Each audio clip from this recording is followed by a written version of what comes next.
Mä lupasin teille tämän videopostauksen ja vihdoin sain sen aikaakin teille.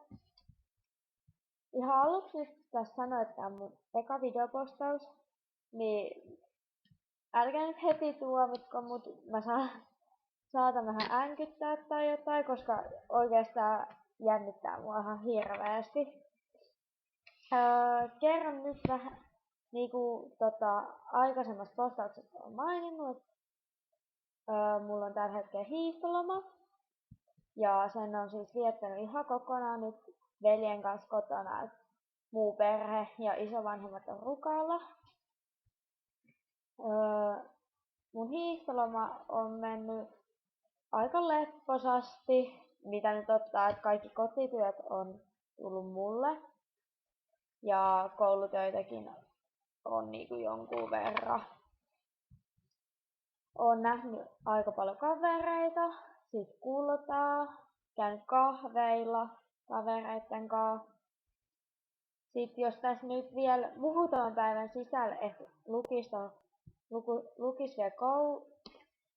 lukis vielä kokeisiin ja sitten ehtis vielä nähdä muita kavereita ja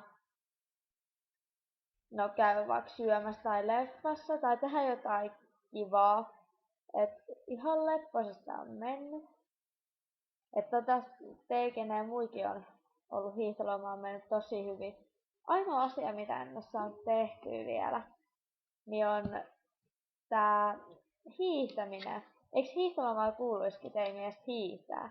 Vai miksi sen nimi on muka sit hiihtoloma? Ei mitään tietoa. Mut siis pahoittelen vielä että sain vasta nyt tän videon tehtyä teille. Et tein kyllä aikaisemmankin videon, mut se jossain syystä poistui itsestään, että se ei ihan onnistunut. Ja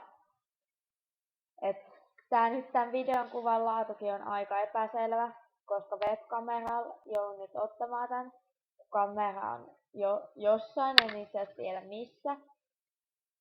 Mut kertokaa mitä mieltä ootte.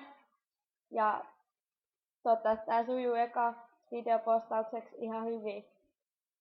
Hyvää lomaa, viettäkää hyvää lomaa, tehkää vielä lomaa ja ahkeroikaa te hyvin koulussa, ketkä oottekaan koulussa. Nyt mä sanon joku moikka!